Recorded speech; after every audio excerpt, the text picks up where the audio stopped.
Bismillahirrahmanirrahim. Me emrin e Allahut mëshiruesit mëshirëplot. Falenderojmë Zotin fuqiplot, krijuesin e pashoq e sundimtarin absolut. Vetëm atij takon lavdë e madhëria e pafundme. Salatet e selamet tona qofshin mbi të dashurin ton Muhammed Mustafan, familjen e tij të pastër e shokët e tij besnik. Të nderuar besimtar, të nderuar qytetar të Kosovës, të nderuar vëllezër e motra. Më lejoni që fillimisht në këtë ditë të bekuar të xhumas, bashkërisht me ju dhe me të gjithë njerëzit e vullnetit të mirë, të lutim Zotin që të na pajisë me sabër, që bashkërisht të i kalojmë sfidat me të cilat po përballemi këtë kohë. Këto sfida e kanë sjellë popullin para një sër dilemash e vështirësive, që nga frika e infektimit me virusin COVID-19, pasuar me krizën e brendshme politike e institucionale, e deri tek përballja me vështirësitë sociale e ekonomike me të cilat po përballet shoqëria jonë. Përballja dhe tejkalimi i këtyre sfidave kërkon qasje serioze, kërkon përgjegjësi për veprimet, sjellje të vendimeve tona, kërkon qetësi, urtësi e mbi të gjitha kërkon unitet për të mirë, unitet për të rijetuar popullin, unitet për të mirën e vendit dhe unitet për mbështetje kujdes të asaj kategorie të shoqërisë që është në nevojë. Populli ynë, si edhe popujt e tjerë të qytetëruar, kur është kërkuar nga ta, kanë ditur që të bashkohen rreth kauzave, projekteve të mëdha, rreth ideve, strategjive që kanë shkuar në funksion e në të mirë të komunitetit, popullit e vendit. Neve tani më shumë se kur, na duhet uniteti e bashkimi në tejkalimin e 3 sfidave me të cilat po përballemi. Dhe jam i bindur që si çdo herë kur na është kërkuar, edhe kësaj here do të gjejmë forcë e kuraj për të përballur suksesshëm së pari me pandeminë, e tutje edhe me tejkalimin e sfidave politike e socio-ekonomike. Është për të admiruar e përshëndetur puna që kanë bërë për këtë institucionet përgjegjëse, sikurse që është për të admiruar gatishmëria e shoqërisë tonë që të zbatojë udhëzimet e thirrjet e përgjegjësve të institucioneve që të parandalojmë përhapjen e pandemisë. Për ta fituar këtë betejë, ne duhet që të vazhdojmë të jemi të disponuar në atë që na thonë e na udhëzojnë profesionistët, të bashkuar unik duke mbështetur njëri tjetrin, duke respektuar institucionet, duke dëgjuar profesionalistët, do të bëjmë më të mirën për shëndetin tonë. Do të ruajmë shoqërinë dhe kështu praktikisht do të tejkalojmë më lehtë bashkë edhe këtë krizë. Pra do të jemi në gjendje që të infektuarit të trajtojmë në mënyrën e duhur, por mbi të gjitha, nëse tregohemi të kujdesshëm, do të parandalojmë infektimin në vend që të shërohemi nga infektimi. S'ka dyshim se parandalimi është më i lehtë e më i dobishëm se sa kurimi.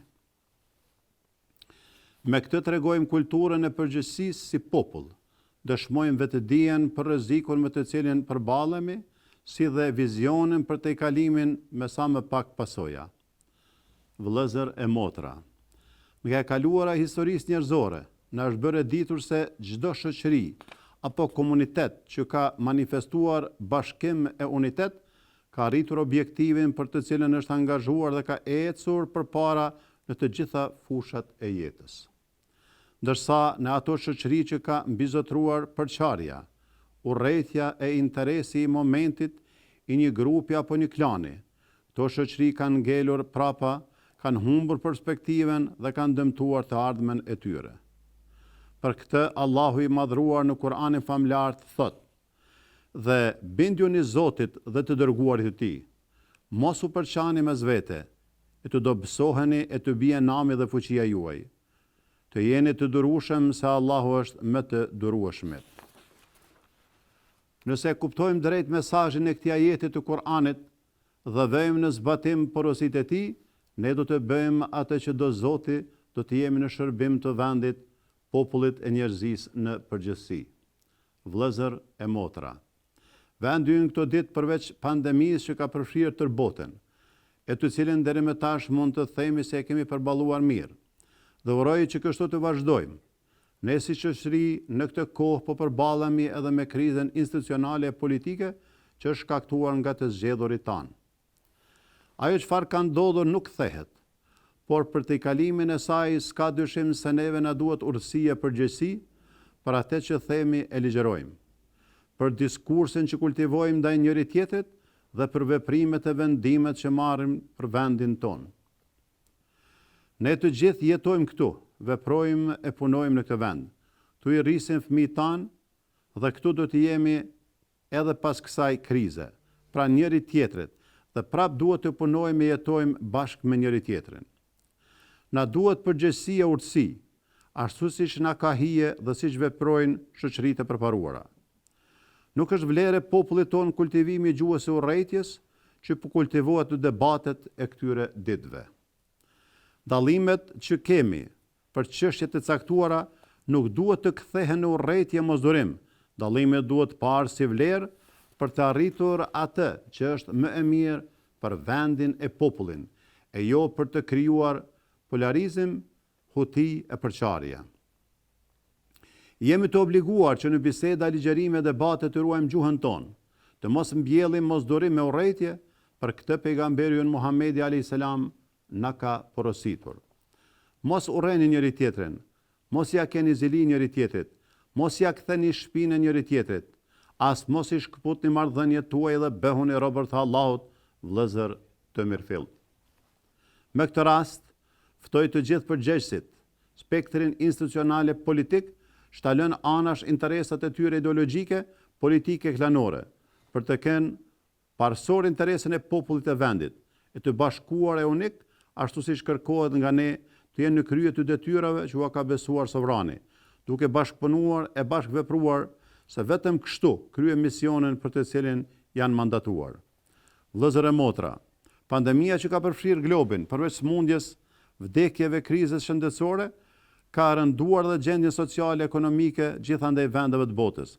Në këtë rrafsh, s'ka dyshim se edhe në vendin tonë në mënyrë drastike janë paksuar të hyrat financiare në shumë familje, duke i sjellë në vështirësi sociale e ekonomike dhe kështu ka rritur numrin e atyre që ka nevojë për ndihmë e për kujdesje. Kërkohet nga ne të gjithë që kemi mundësi, që na ka dhënë Zoti pasuri e bereqet, që të gjejmë rrugën e mënyrën e duhur për të ndihmuar ata që ka nevojë. Aq më tepër kur tani veç jemi në prag të muajit të madhruar të Ramazanit.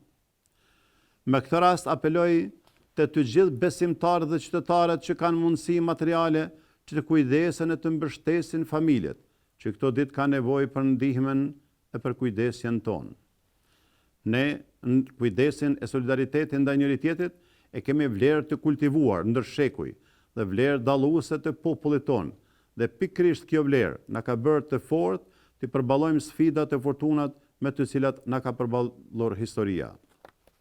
Andaj, në këtë ditë të xhumas, ju ftoj që të jemi sa më solidar, të ndihmojmë vëllezërit tanë, fëmijët tanë dhe ata që sot ka nevojë për ndihmën tonë. Nga se Allahu i Madhërisëm në Kur'anin Fisnik ka garantuar se shpërblimi i bamirësve nuk do humbet kurrë, duke thënë: vërtet Allahu bamirësve nuk do t'ua humbë shpërblimin. Ndërsa Muhamedi alayhis salam na mëson se njeriu bujar e dorëdhënës është afër Zotit, afër xhenetit, e larg zjarrit të xhehenemit. Të dashur vëllezër, Zoti i lartë madhruar në Kur'anin Fisnik ka kërkuar prej nesh që gjithmonë të jemi pranë njëri tjetrit, të bashkuar dhe pandar, sikur një trup i vetëm. Ai në Kur'an na drejtohet e na thot: vërtet ummeti është një dhe i pandar, unë jam Zoti juaj, andaj vetëm mua më adhuroni. Pra në këtë ajet e shohim qartë se Zoti fuqiplot e ka konsideruar unitetin dhe bashkimin si çështje të pandar të ummetit, nga se edhe ka cilësuar dhe emëruar si ummet të unifikuar. Në këtë kohë të bekuar të xhumas, lusim Zotin e Madhërisëm që në rrugën tonë të drejtë të qëndrojmë të bashkuar e unik, se vetëm të bashkuar jemi të fortë dhe vetëm duke qenë unik mund t'ja dalim.